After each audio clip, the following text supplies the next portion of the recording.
listening to the Holy Bible 1-Year Challenge with Master Storyteller Michael Wood, featuring the easy-to-read version and used by permission from Bible League International. Enjoy the show! Hello everyone, welcome to day 85. We are continuing in the book of Numbers. And let me ask you a question. Have you ever seen the medical sign? It's a snake wrapped around a staff. Well, that symbol is the right to life, and it's the oath that all doctors must make. And today you're going to hear in Numbers 21 where we get that symbol of the snake and the staff. We also see the Israelites getting deeper into the promised land. And now they're having to actually fight the people who are already living there. And why not? Those people are protecting their homes. And so you're going to see some battles. And really, you need God to win these different battles. And through all the fighting, you see that the enemies of Israel are trying to band together and form alliances so they can become a super army that could defeat these Israelite invaders from the desert. And along the way, it's really interesting because we meet a new person named Balaam, who apparently has been speaking to the Lord, and the Lord has been speaking to him. So we see that Moses wasn't the only one with whom God spoke to face. And so here's the thing that God knew that Moses and the Israelites didn't know. He has an inside man in the promised land. So stay with us to see how that plays out. We are also continuing in the book of Luke, and we see Jesus choosing his 12 apostles. This is going to be the inner circle of Jesus, and they're the ones who will get to ask the deep questions, and will get answers to some of the parables and stories that people on the outside really couldn't get from Jesus. And we also see Jesus doing what he does best, healing people and teaching them. If you enjoy the show, visit me at patreon.com/storymaster. You'll find the link in the description box below. By contributing as little as $1 per month, you will enable me to continue this ministry, and you'll get cool rewards too. Together, we're going to get through the Bible in 1 year. Let's get started. Numbers 21, 4-35. The bronze snake. The Israelites left Mount Hor and traveled on the road that goes to the Red Sea. They did this to go around the country of Edom. But the people became impatient. They began complaining against God and Moses. The people said, "Why did you bring us out of Egypt? We will die here in the desert. There is no bread and no water, and we hate this terrible food." So the Lord sent poisonous snakes among the people. The snakes bit the people, and many of the Israelites died. The people came to Moses and said, "We know that we sinned when we spoke against the Lord and against you, but pray to the Lord. Ask him to take away these snakes." So Moses prayed for them. The Lord said to Moses, "Make a bronze snake and put it on a pole. If anyone is bitten by a snake, that person should look at the bronze snake on the pole. Then that person will not die." So Moses made a bronze snake and put it on a pole. Then when a snake bit anyone, that person looked at the bronze snake on the pole and lived. The trip to Moab. The Israelites left that place and camped at Oboth. Then they left Oboth and camped at Abarim in the desert east of the Moab. They left that place and camped in Zered Valley. Then they moved and camped across from the Arnon River in the desert. This river started at the Ammonite border. The valley was the border between Moab and the Amorites. That is why these words are written in the book of the wars of the Lord. And Waheb and Sephu, and the valleys of the Arnon, and the hills by the valleys that lead to the town of Ar. These places are at the border of Moab. The Israelites left that place and traveled to Beer. There is a well in Beer, where the Lord said to Moses, "Bring the people together, and I will give them water." Then the Israelites sang this song. Well, flow with water, sing about it. Great men dug this well, important leaders dug this well. They dug this well with their staves and walking sticks. It is a gift in the desert. The people traveled from Mattanah to Nahaliel. Then they traveled from Nahaliel to Bamoth. They traveled from Bamoth to the valley of Moab. In this place, the top of the Pisgah mountain looks over the desert. Sihon and Og. The Israelites sent some men to King Sihon of the Amorites. The men said to the king, "Allow us to travel through your country. We will not go through any field or vineyard. We will not drink water from any of your wells. We will travel only along King's Road. We will stay on that road until we have traveled through your country." But King Sihon would not allow the Israelites to travel through his country. He gathered together his army and marched out to the desert to fight against the Israelites. The king's army fought against the Israelites at Jahaz. But the Israelites defeated the king and took his land from the Arnon River to the Jabbok River. The Israelites took the land as far as the Ammonite border. They stopped at that border because it was strongly defended by the Ammonites. Israel took all the Amorite cities and began living in them. They even defeated the city of Heshbon and all the small towns around it. Heshbon was the city where Sihon, the Amorite king, lived. In the past, Sihon had fought with the king of Moab. Sihon had taken the land as far as the Arnon River. That is why the singers sing this song. Go in and rebuild Heshbon, make Sihon city strong. A fire began in Heshbon, that fire began in Sihon city. The fire destroyed Ar and Moab, it burned the hills above Arnon River. It is bad for you, Moab, you lost Shemash's people. His sons ran away, his daughters were taken prisoners by Sihon, king of the Amorites. But we defeated those Amorites, we destroyed their towns from Heshbon to Dibon, from Nasham to Nophah, near Medeba. So the Israelites made their camp in the land of the Amorites. Moses sent some men to look at the town of Jazer. Then the Israelites captured that town and the small towns that were around it. They forced the Amorites who were living there to leave. Then the Israelites traveled on the road toward Bashan. King Og of Bashan got his army and marched out to meet the Israelites. He fought against them at Edrei. But the Lord said to Moses, "Don't be afraid of that king. I will allow you to defeat him. You will take his whole army and all his land. Do the same to him as you did to Sihon, the Amorite king, who lived in Heshbon." So the Israelites defeated Og and his army. They killed him, his sons, and all his army.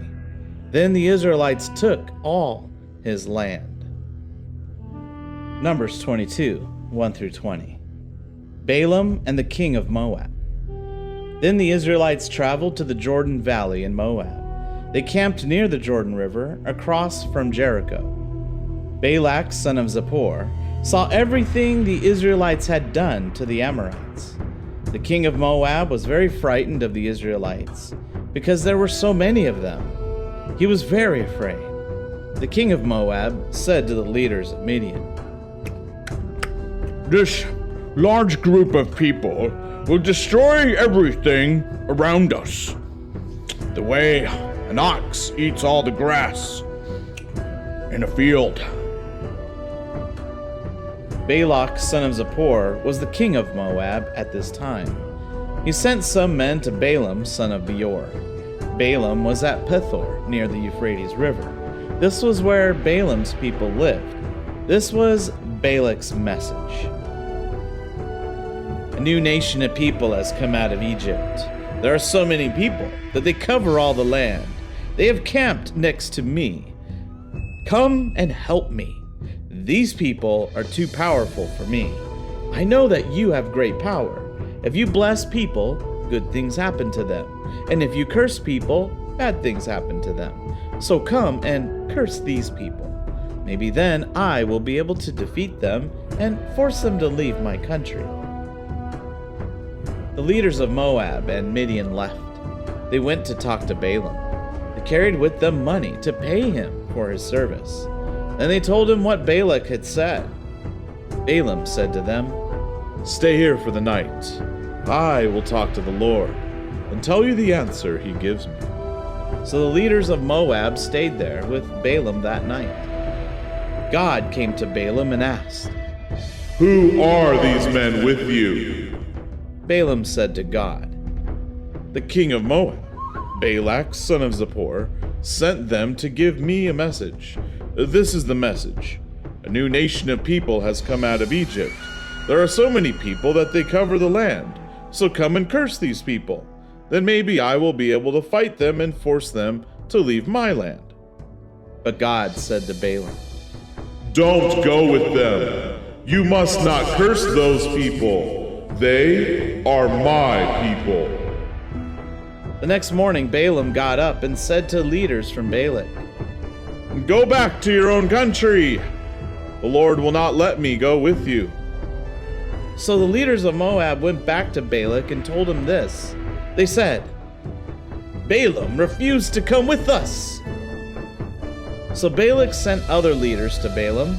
This time he sent many more than the first time. And these leaders were much more important than the first ones he sent. They went to Balaam and said, "This is what Balak, son of Zippor, says to you. Please don't let anything stop you from coming.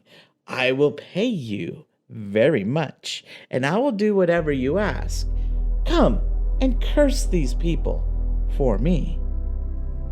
Balaam gave Balak's officials his answer. He said, "I must obey the Lord my God. I cannot do anything, great or small, against his command. Even if King Balak gives me his beautiful home filled with silver and gold, I will not do anything against the Lord's command. But you can stay here tonight like the other men did, and during the night I will learn what the Lord wants to tell me." That night, God came to Balaam.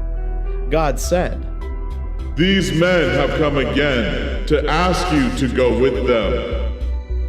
So you can go with them, but do only what I tell you to do."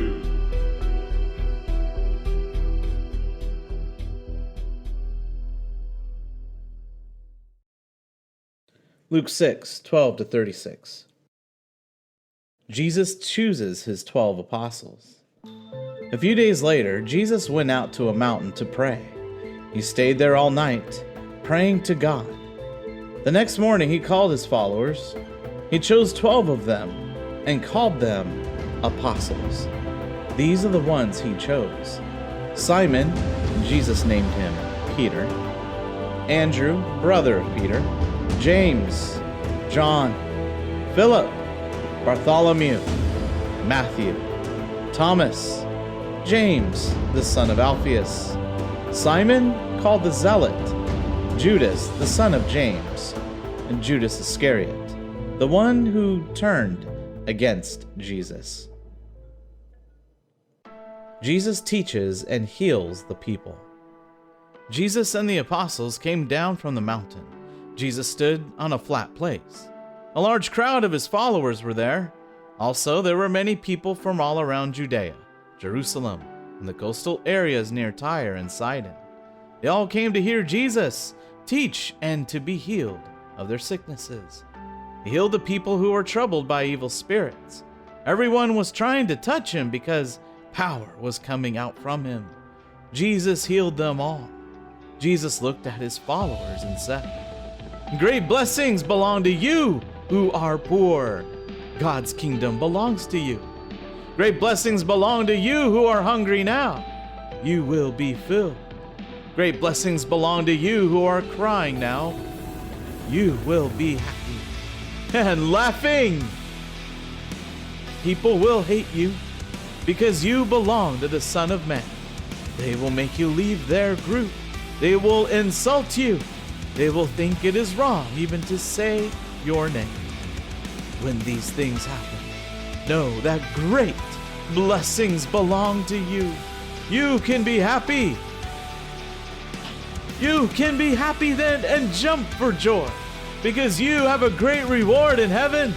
The ancestors of those people did the same things to the prophets. But how bad it will be for you rich people, because you had your easy life. How bad it will be for you people who are full now, because you will be hungry.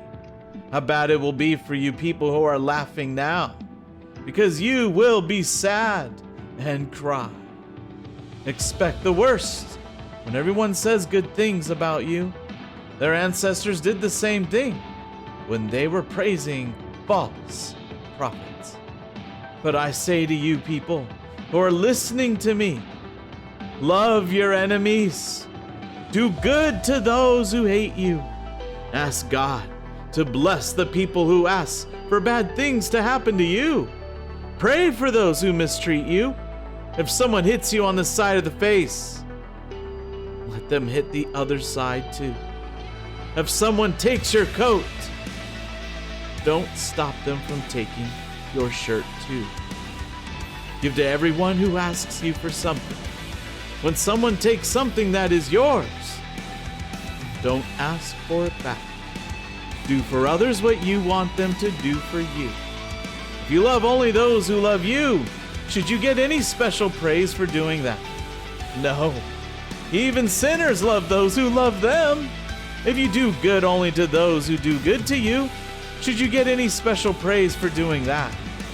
No. Even sinners do that. If you lend things to people, always expecting to get something back, should you get any special praise for that? No. Even sinners lend to other sinners so that they can get back the same amount. I'm telling you to love your enemies and do good to them. Lend to people without expecting to get anything back. If you do this, you will have a great reward. You will be children of the Most High God. Yes, because God is good, even to the people who are full of sin and not thankful. Give love and mercy, the same as your Father gives love and mercy. Psalm 37, 21 to 31. The wicked borrow money and never pay it back, but good people are kind and generous. Everyone the Lord blesses will get the land he promised. Everyone he curses will be destroyed. The Lord shows us how we should live, and he is pleased when he sees people living that way.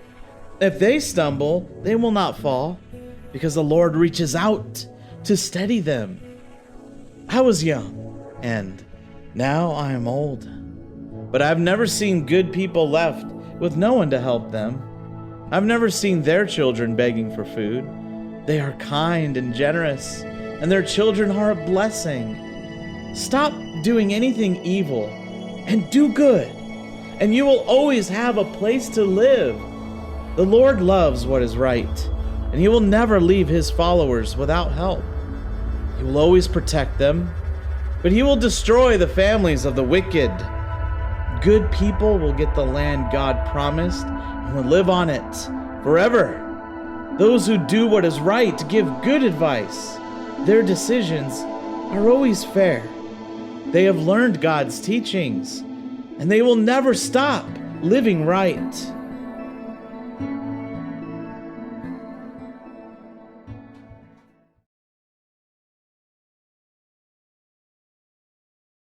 Thank you, everyone. That was day 85.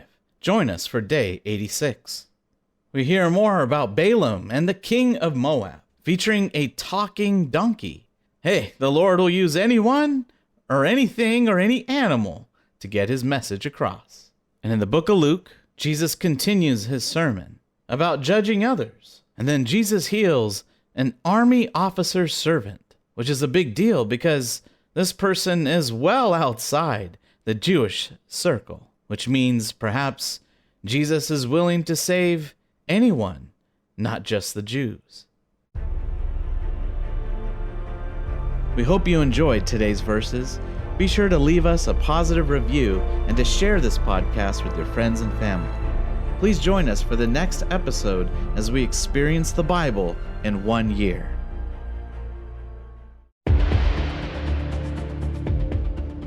Did you know we offer online courses in creative writing, literature, and web design?